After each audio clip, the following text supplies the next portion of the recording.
Not see all of you. All right, here we go.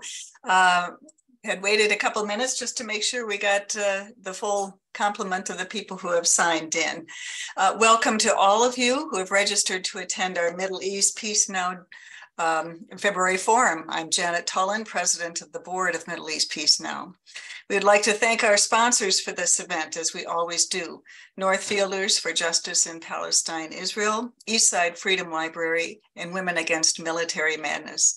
We greatly appreciate these organizations and others in their support of MEPN monthly forums. Please consider supporting them by attending their events as well. Before I introduce our speaker, Ruby Joy will share a few housekeeping items about the webinar. Ruby? Hi, thank you very much, Janet. I am, oh, here we are. So, oh gosh, here we are. Just bringing those housekeeping notes back, but in the meantime, thank you very much. So all our participants will be muted for the duration of this event. And please submit any questions you have using the Q&A feature of our Zoom. I apologize here, but we will be taking those questions via our Q&A Zoom feature, as well as posting a feedback survey in our chat. And we really appreciate that feedback. If you can take just a couple moments to answer our quick questions we'll have for our deservers of this participation of this forum. And just want to make sure I've got it all there. Please be respectful in this chat and Q&A. We reserve the right to remove anyone who is not following these administrative rules. And if you experience any technical difficulties, please feel free to email Middle East Peace Now. That's MEPN@MEPN.org, and we'll be happy to troubleshoot with you. This event will be available on our YouTube channel, as well as our Facebook page and our website. So please take a look for that recording when we're finished.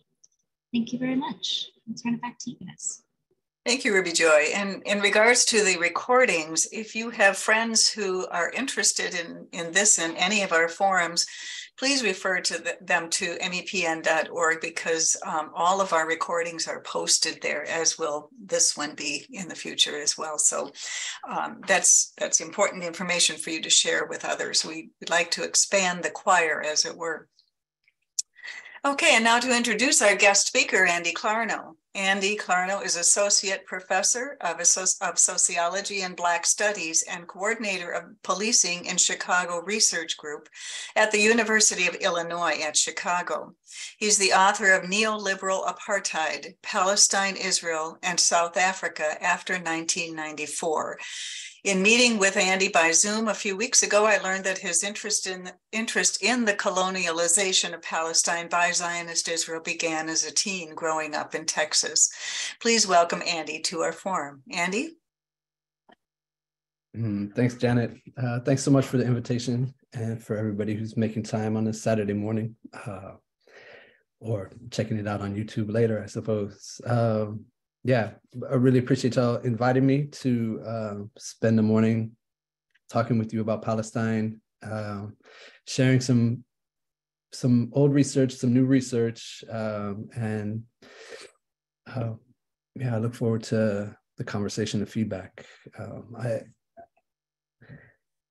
I spent a few months in Minneapolis, actually. It must have been the fall of 2015. I was finishing up this book. I spent a lot of time just finding wonderful places in town to write. So I have very, very fond and strong memories of Minneapolis, and some good friends there as well. So I'll speak for about 45 minutes, and then we should have plenty of time for Q&A and conversation. I'm going to share some slides now. It looks like I can do that.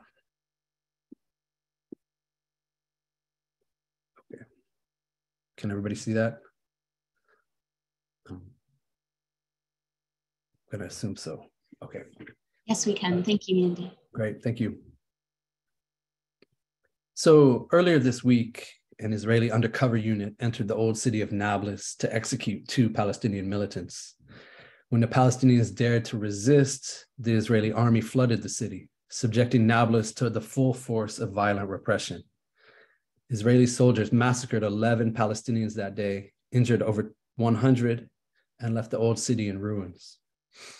Just weeks earlier, a similar Israeli raid in Jenin killed 10 Palestinians, and another in Jericho killed 5. In total, Israeli forces have killed 60 Palestinians in the first 2 months of 2023, after killing over 230 Palestinians last year.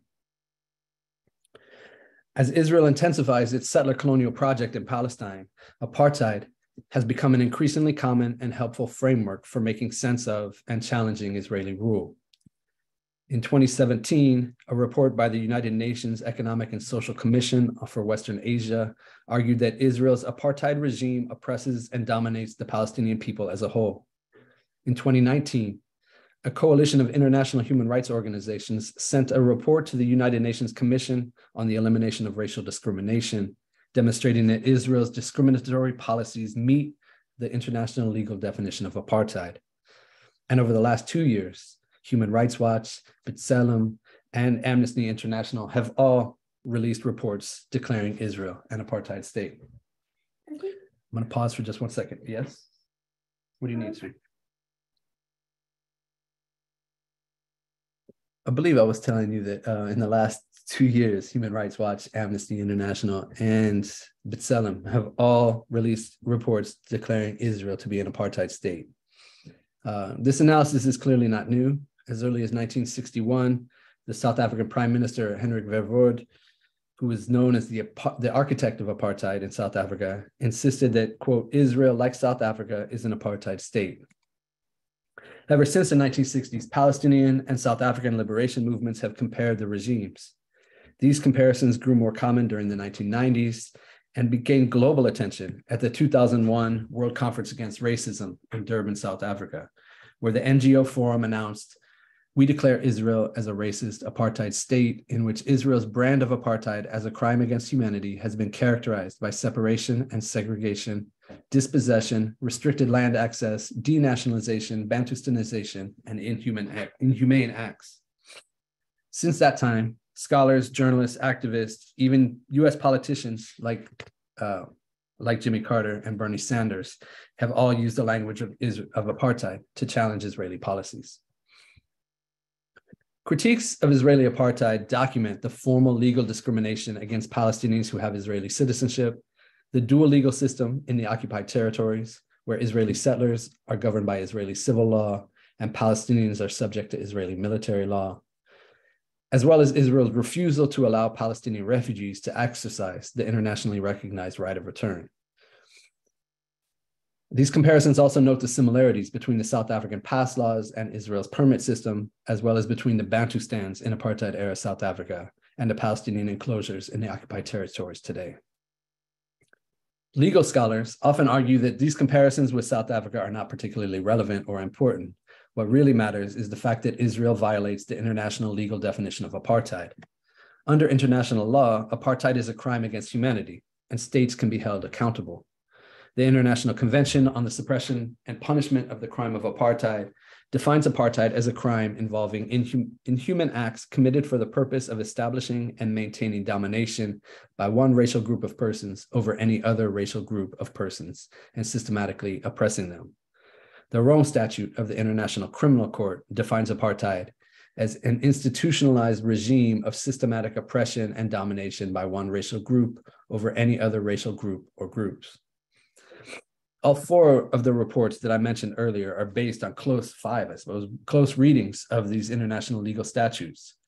So the importance of this international law can't be overstated. It contributes to the growing global denunciation of Israeli settler colonial rule, and it demonstrates the potential of international law as a tool for holding regimes like Israel accountable. My book from several years ago now, 2017, called Neoliberal Apartheid, also argues that Israel maintains an apartheid regime throughout historic Palestine. But while acknowledging the importance of international rights as a resource for communities in struggle, I join with scholars and activists like Palestinian lawyer and organizer Noura Erakat in adding a note of caution about the limitations of a legal approach.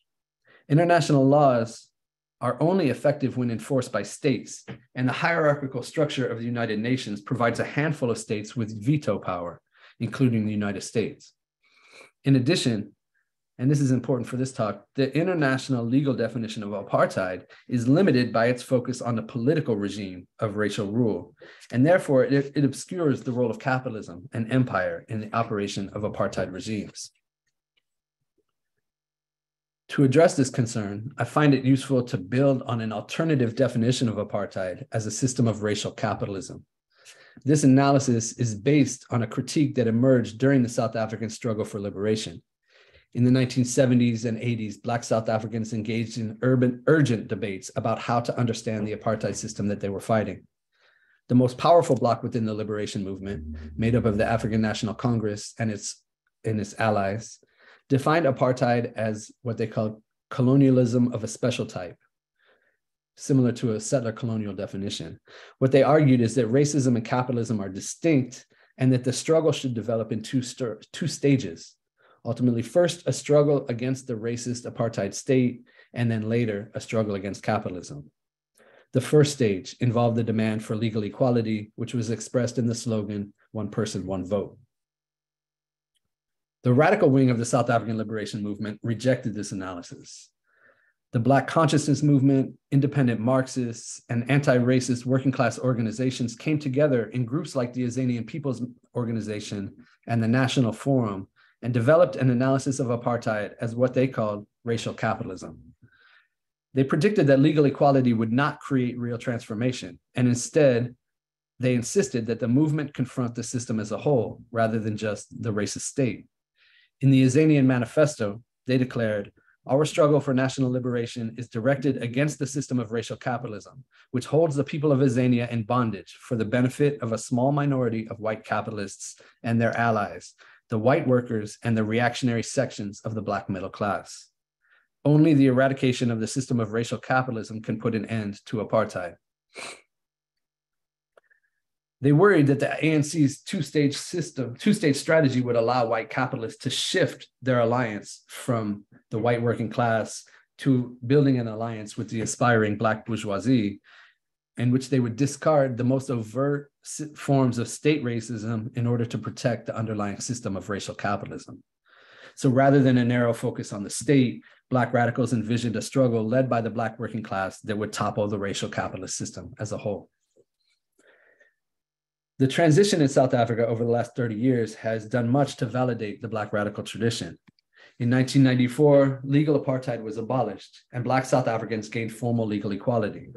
This was a remarkable achievement, don't get me wrong, but it was not sufficient for liberation. Despite the democratization of the state, the South African transition did not address the structures of racial capitalism. During the negotiations, the ANC made major concessions to win the support of white South Africans and global capitalist elites. Most importantly, they accepted constitutional protections for the existing distribution of private property, meaning that anyone who owned property would continue to own that property, despite recognizing the history of colonial dispossession. The ANC also adopted a neoliberal economic strategy.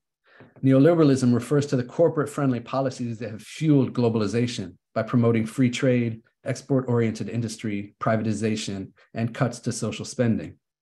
Neoliberal policies generally combine subsidies for corporations and elites, austerity for the racialized poor, and investments in policing to contain crises and suppress resistance.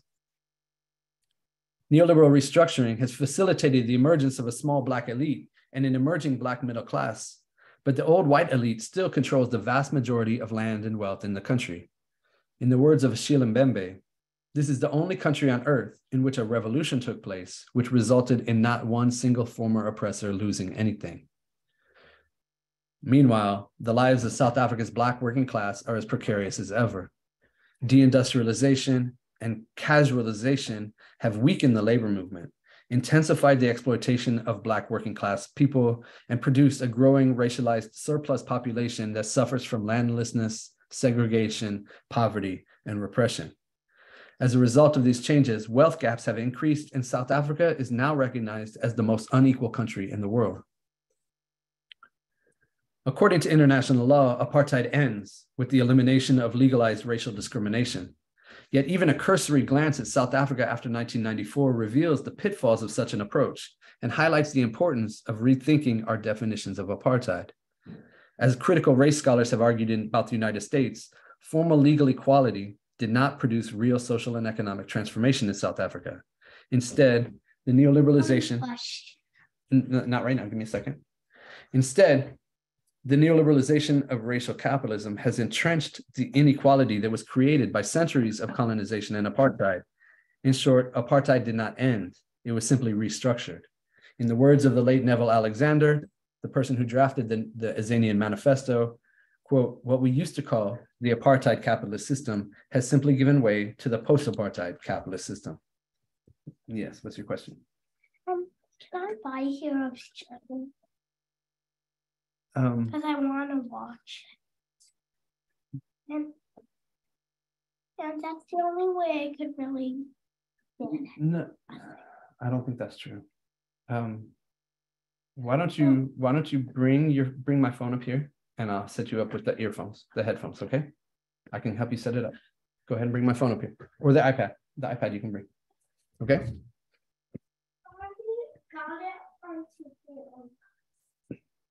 Then okay, do what you need to do. Okay, if you need to buy it, you can.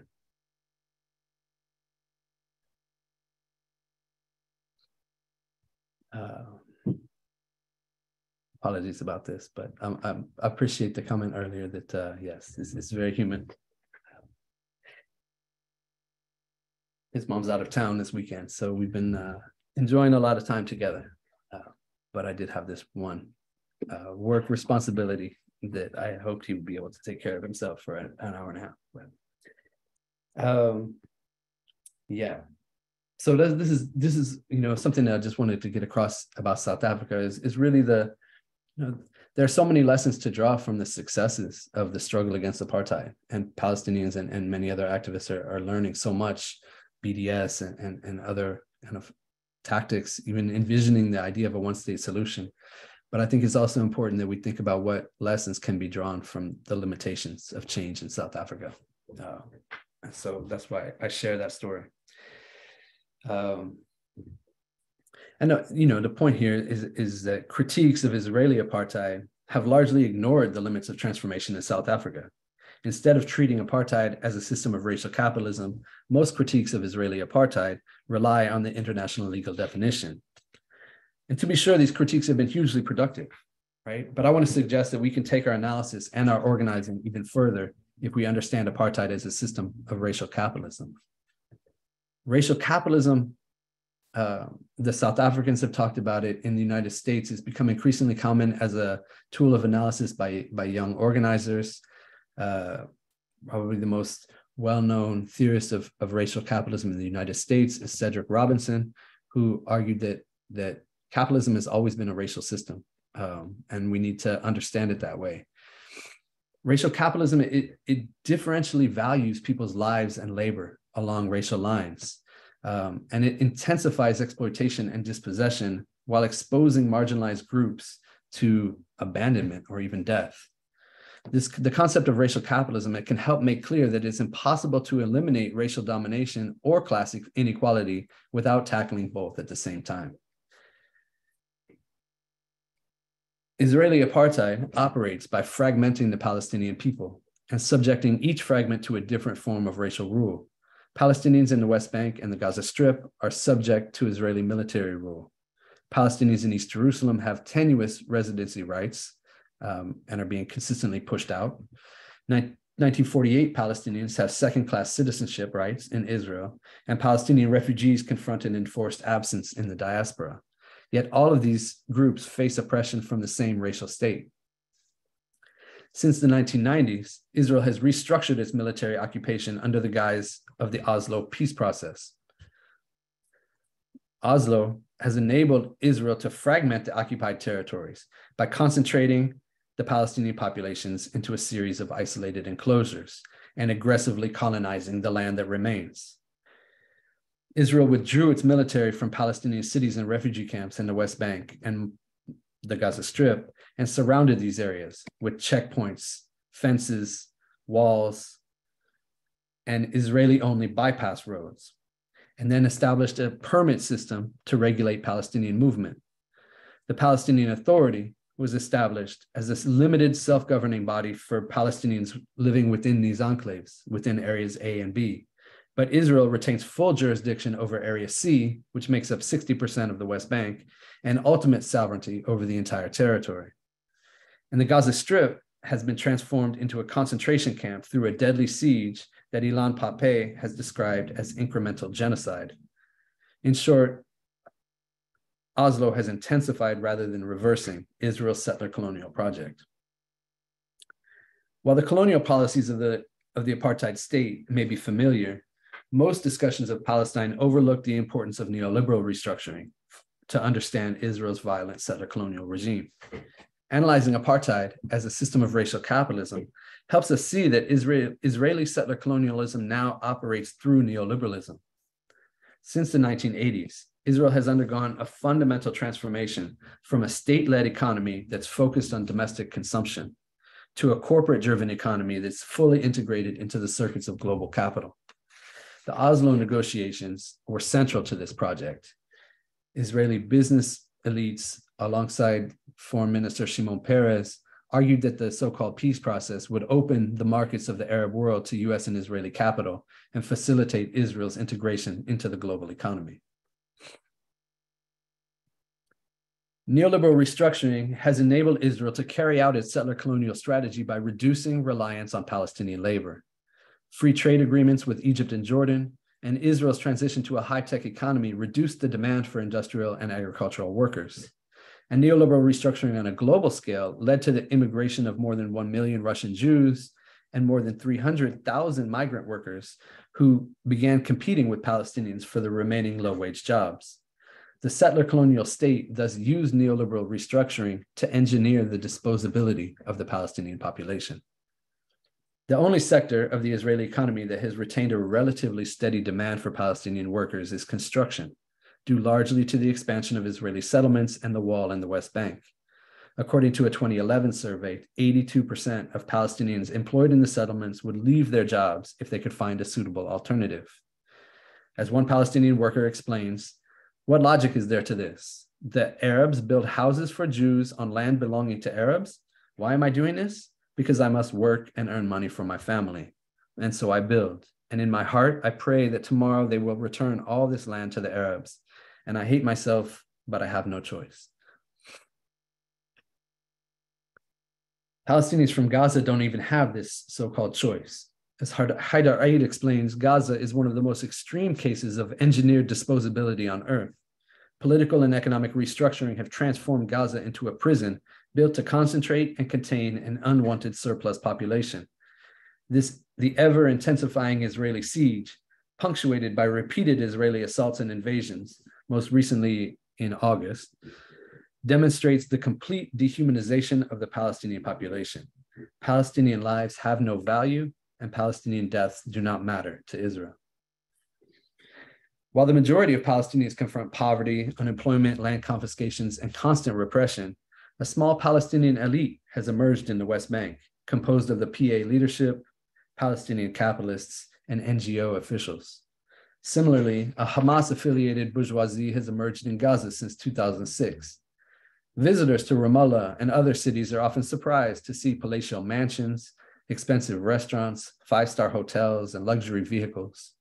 These are not signs of a thriving economy, but of a growing class divide in Palestinian society.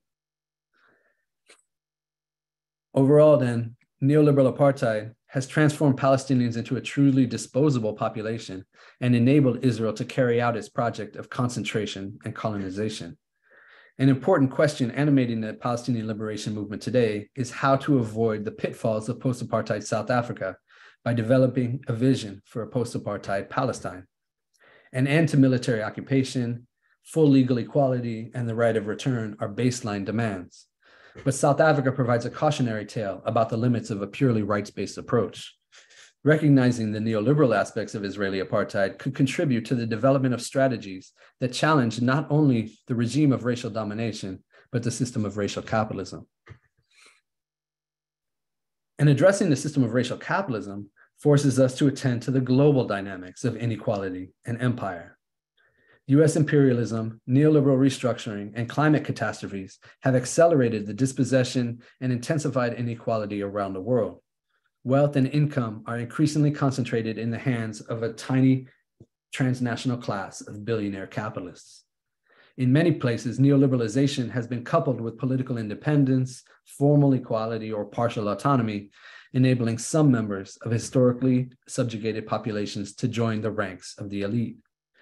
Neoliberals like to celebrate Black elites in South Africa, Palestinian elites in the West Bank, and Black and Latinx mixed middle classes in the United States as evidence that free market capitalism can end racial and colonial conflict. But they're merely disavowing the continued significance of race, which continues to devastate populations.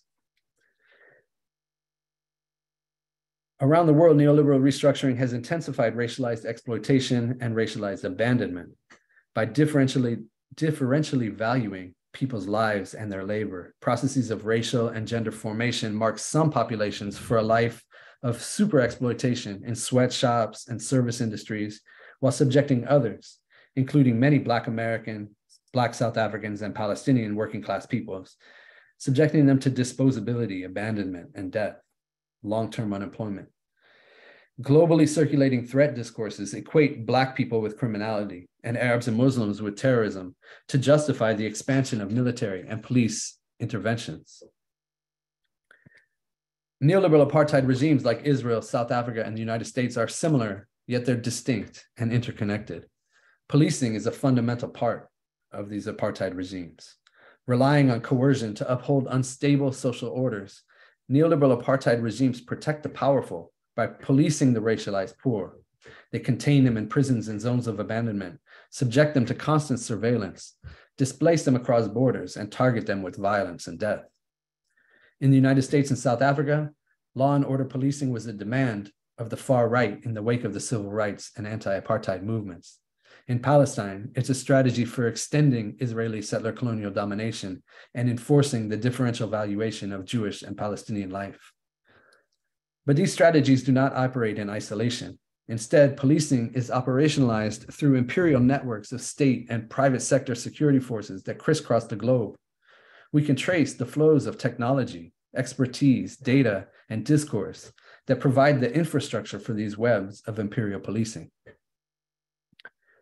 Israel has built a multi-layered system of policing that is centered on Israeli state violence and is supported by an imperial network of security forces and is operationalized through a regime of security coordination that draws the colonized into their own oppression.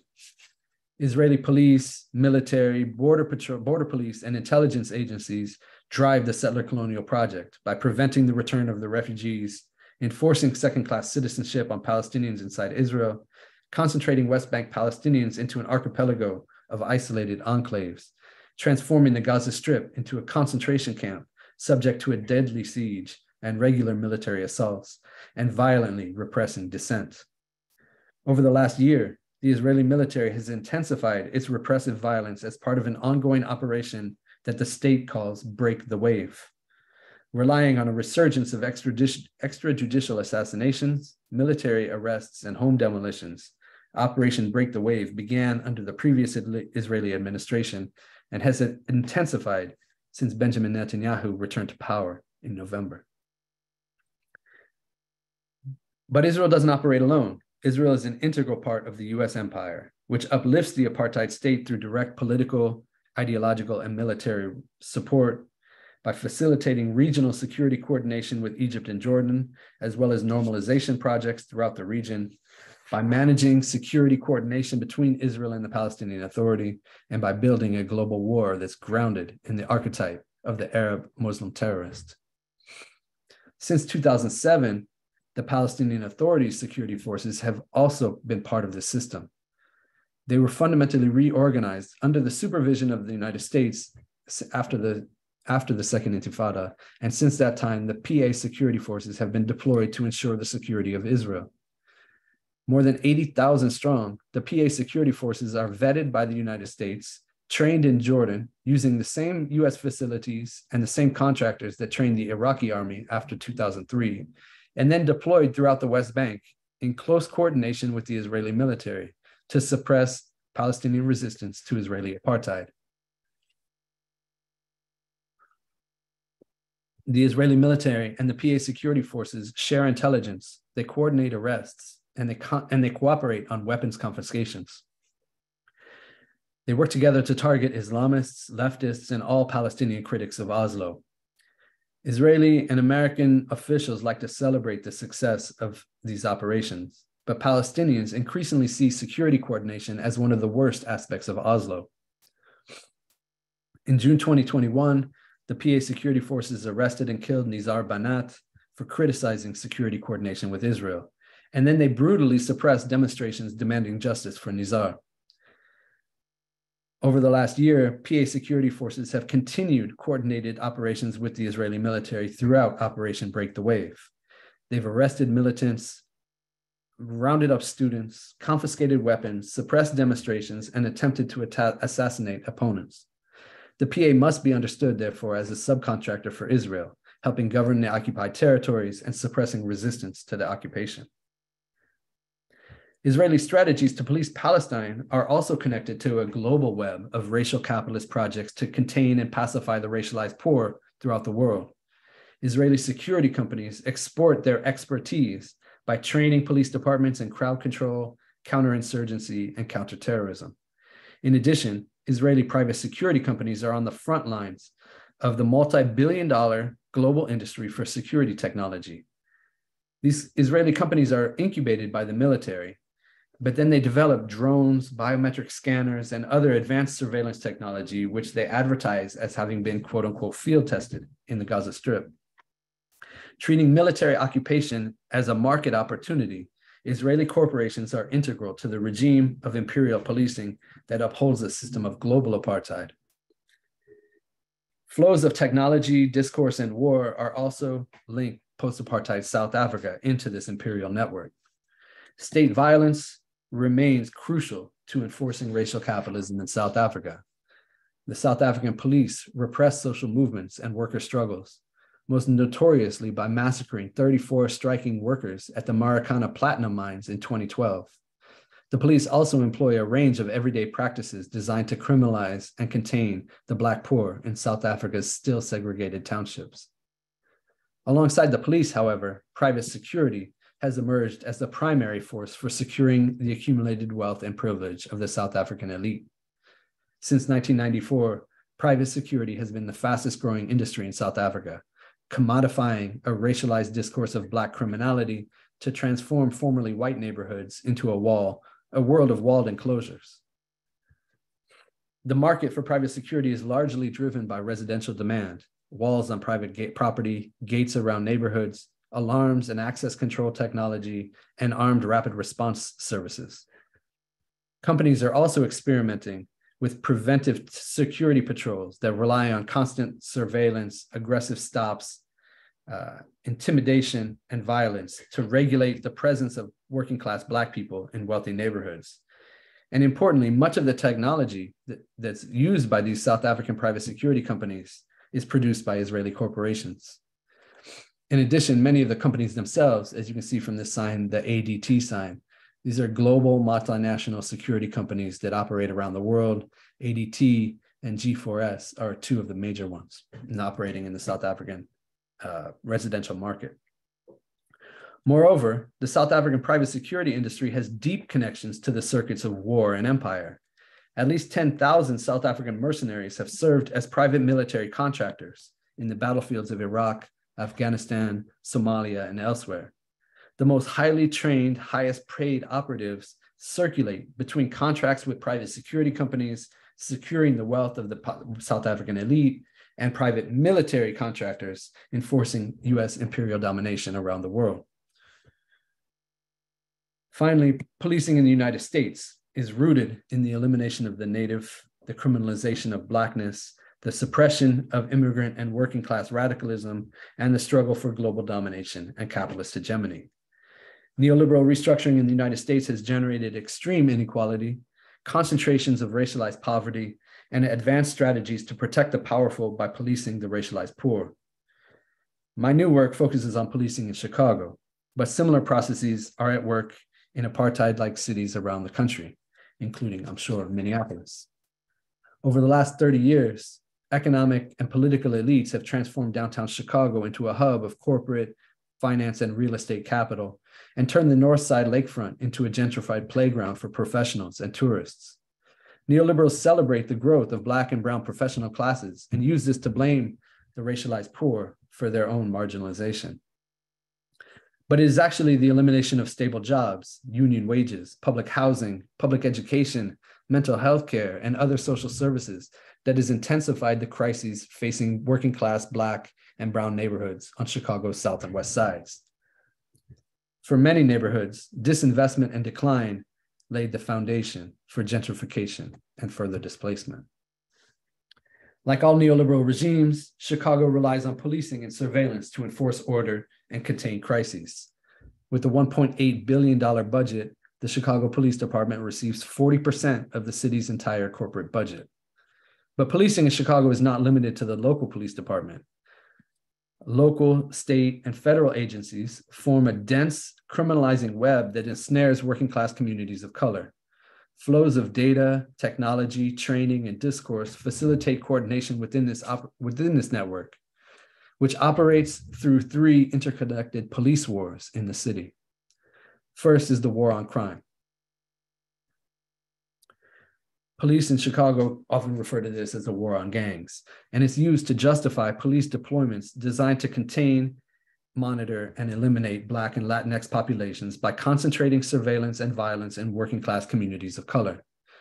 The CPD maintains a gang database that includes more than 134,000 names.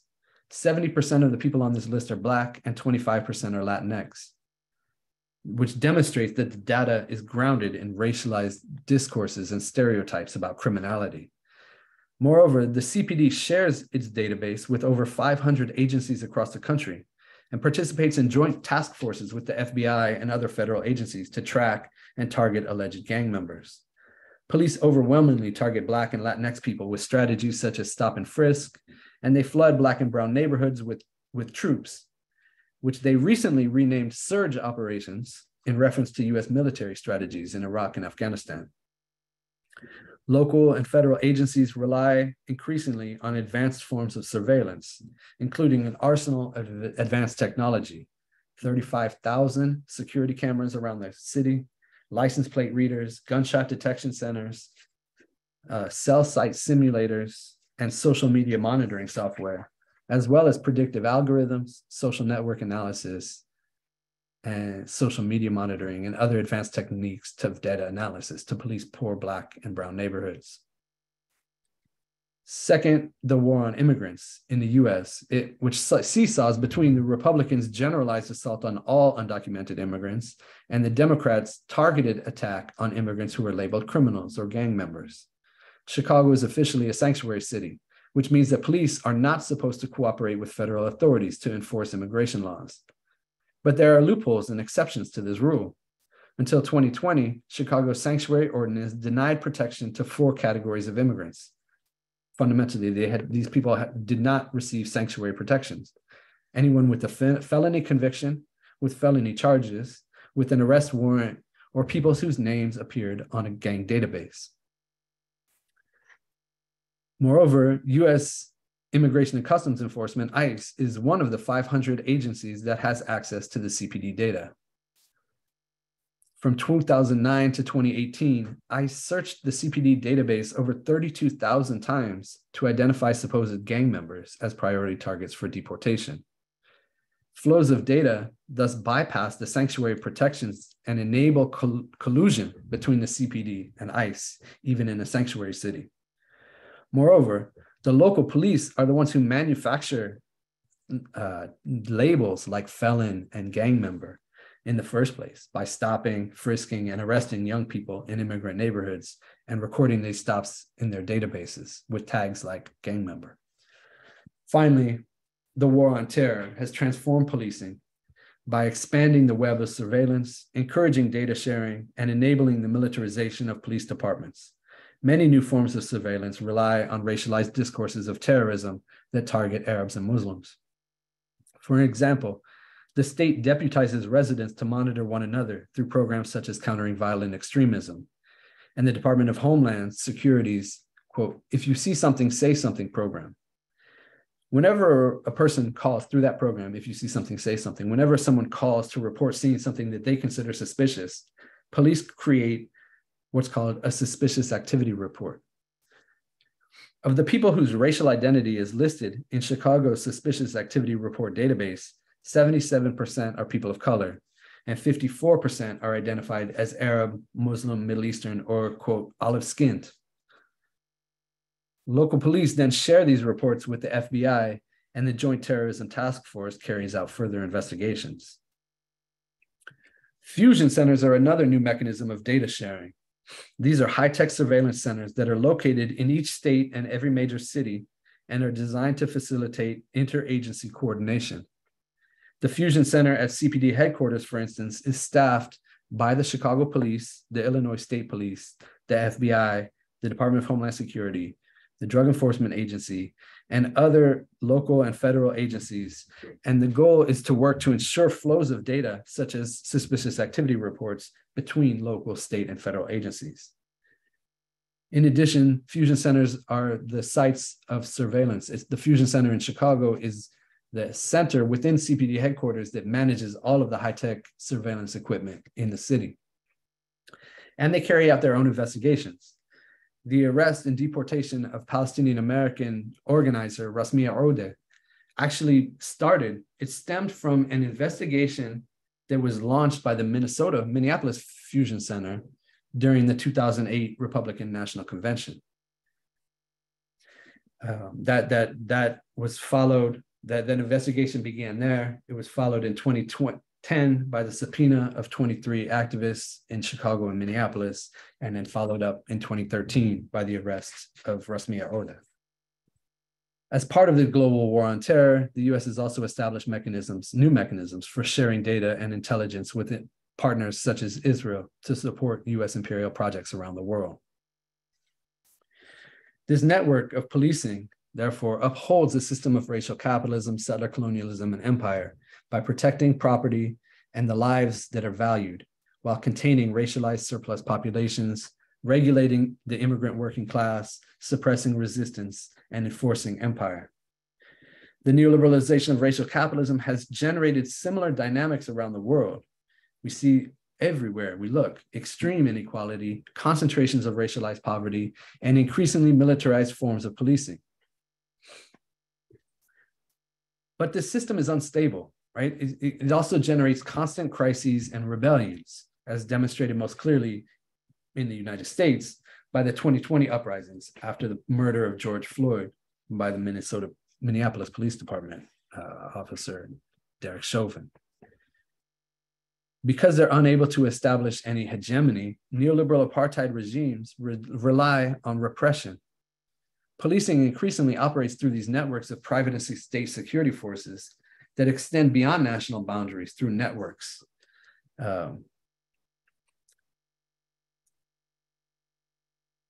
But it's important to note that the circuits of imperial policing are also and increasingly being met by circuits of transnational solidarity, from South Africa to Palestine to the United States and beyond.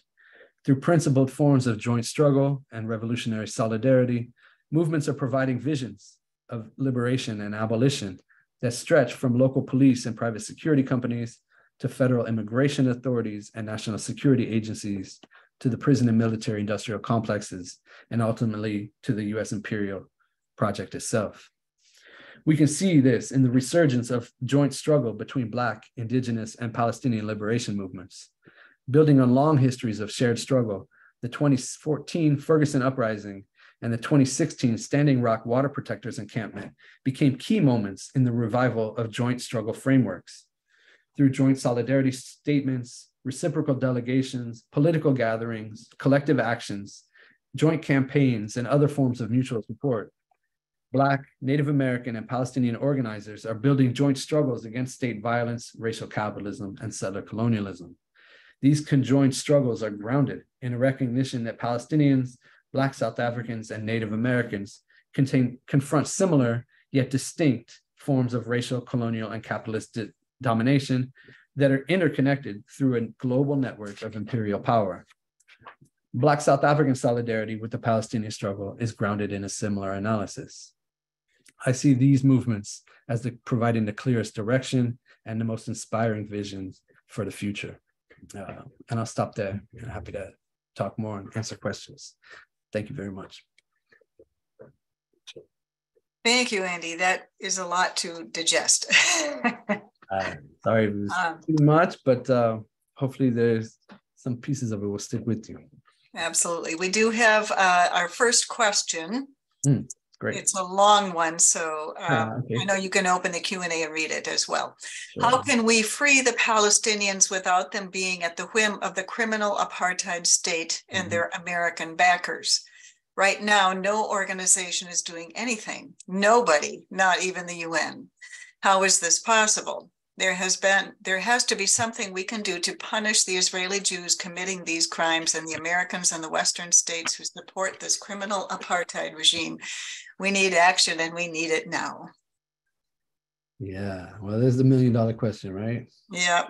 Yeah, I mean, I think that, we're all grappling with it and trying to figure out where to direct our energies to try to create real, meaningful change. And I think it's got to happen on a lot of fronts. Look, at some level, I would say that, the last 20 years, 15 years have seen a real transformation on the global scale, right? There's much more awareness of the oppression of Palestinians. There's much more kind of expressions of support there, a proliferation of forms of organizing. BDS has been, motivating in that sense, providing some direction. And global public opinion is changing. So, that's happening, but it's happening at the same time that the situation on the ground in Palestine is becoming more and more difficult. Palestinians are targeted, fragmented, suppressed, killed, arrested, displaced every single day. And it's heartbreaking to see and, to feel that kind of sense that there's, that possibilities for action on this side are limited.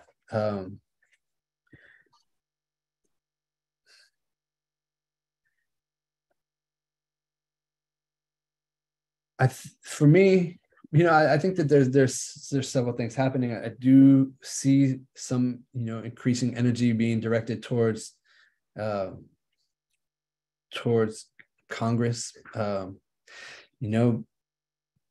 but for me, I think that it's at the grassroots level. It's in the joint campaigns, the connections between, movements of Black folks in the United States, indigenous movements, Palestinian liberation movements. It's in the links, the connections between those movements that real possibility lies, because we have to transform the United States at the same time as we're trying to create change in Palestine. I don't think we can really create fundamental change in US policies without fundamentally changing the United States at the same time. And it's understanding those interconnections and links and building movements that are attentive to those connections. I see a lot of hope there. And yeah, is where I try to direct my energies. But I know that everyone has,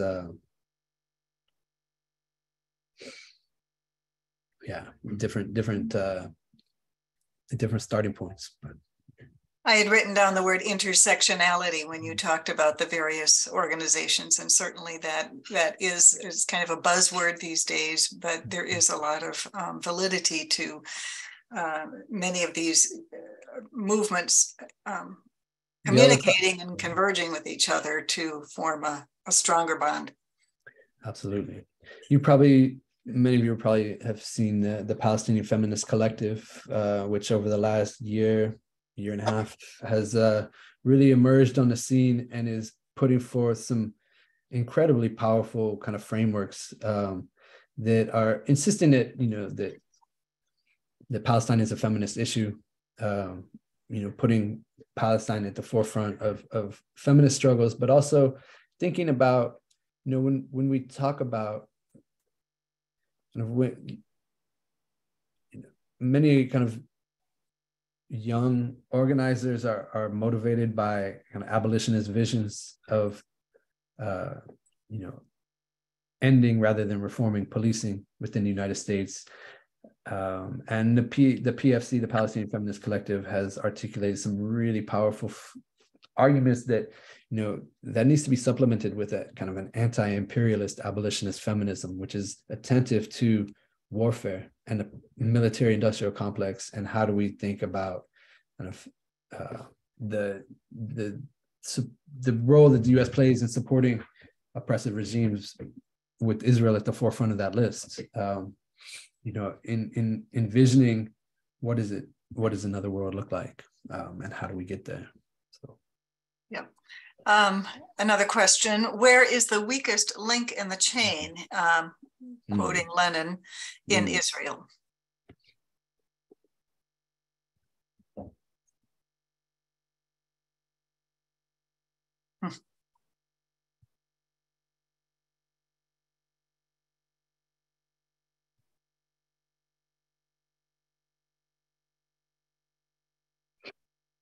That's a really fantastic question. I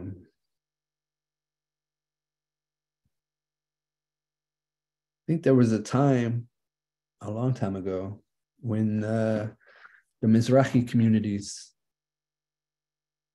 were viewed as a real potential there.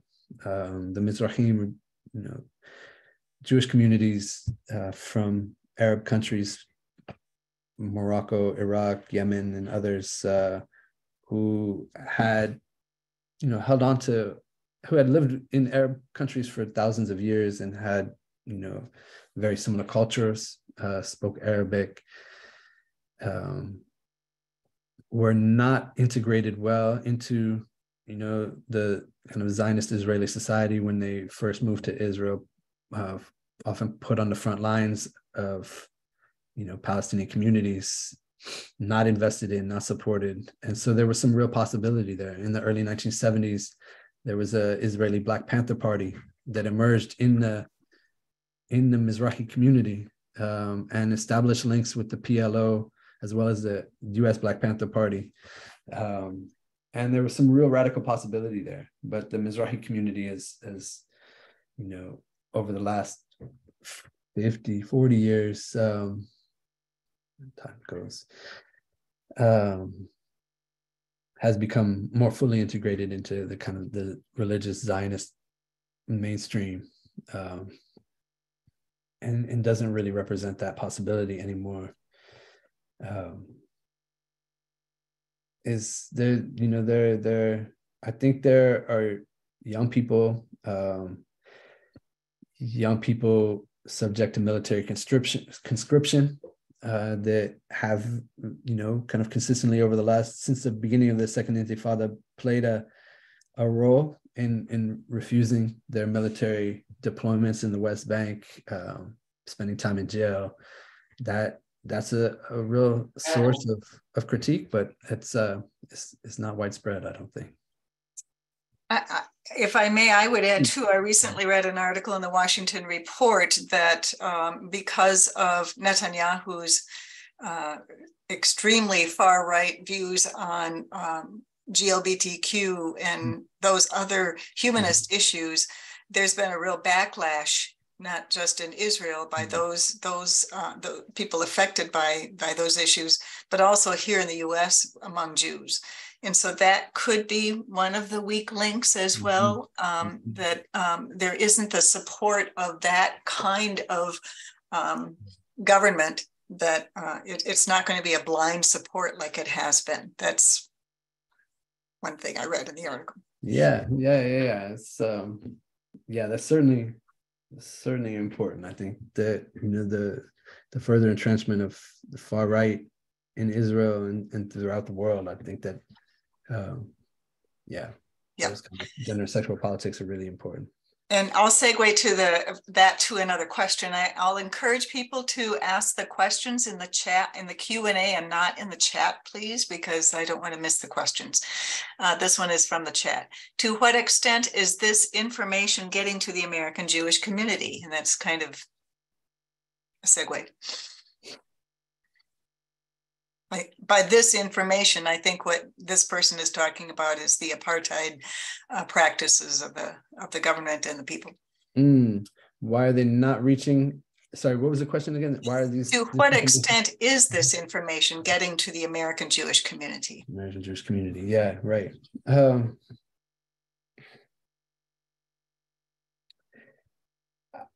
I think it is. I mean, I think that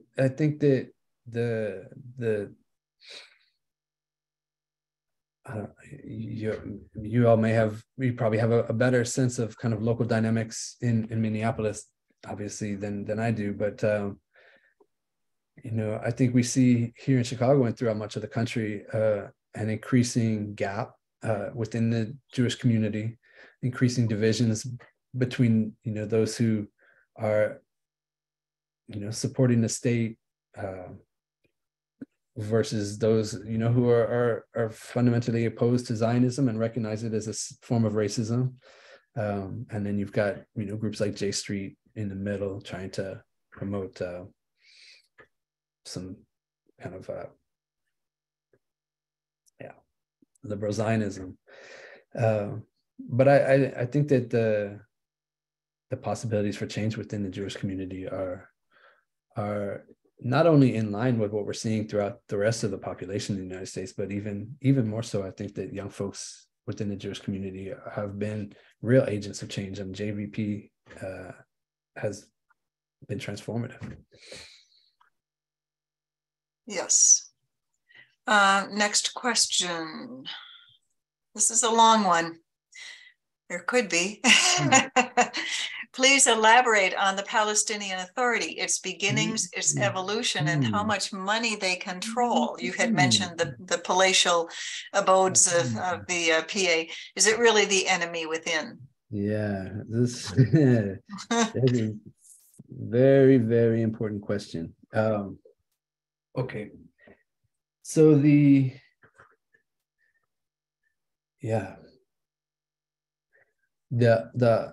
Oslo, the so-called peace process, which began in Oslo, Norway, with an agreement in 1993, the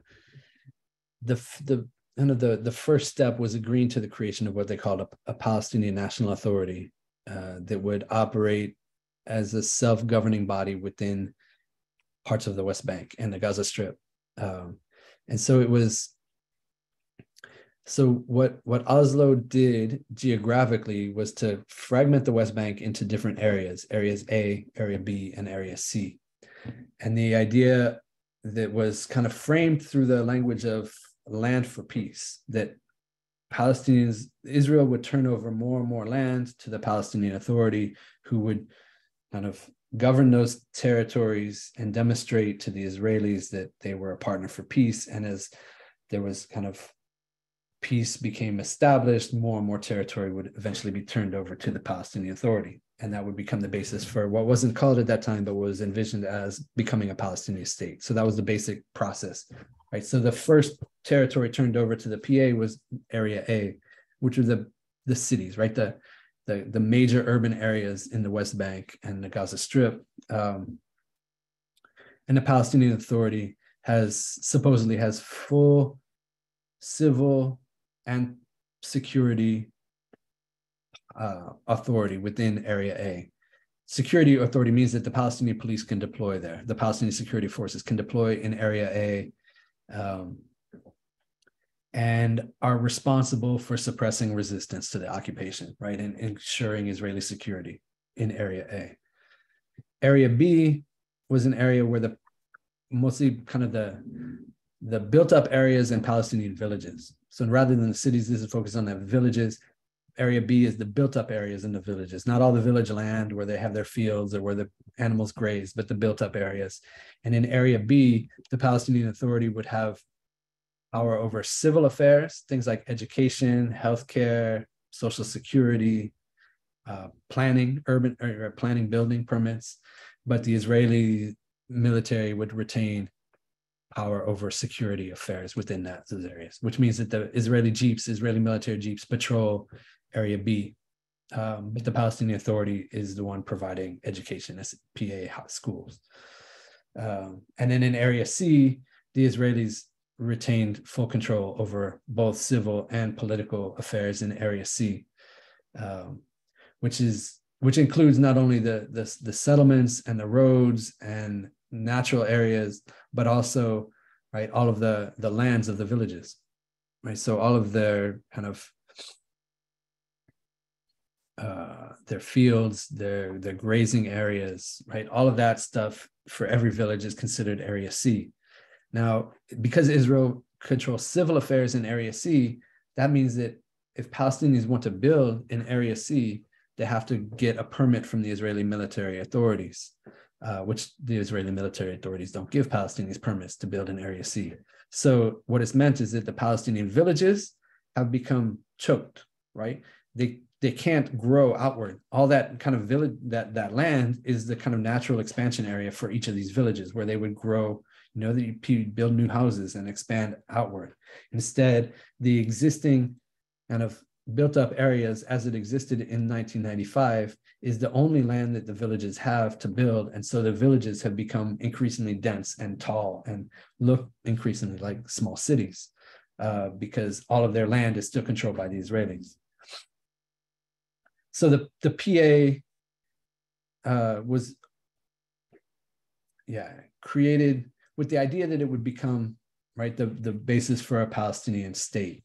Now, in practice, the creation of the Palestinian Authority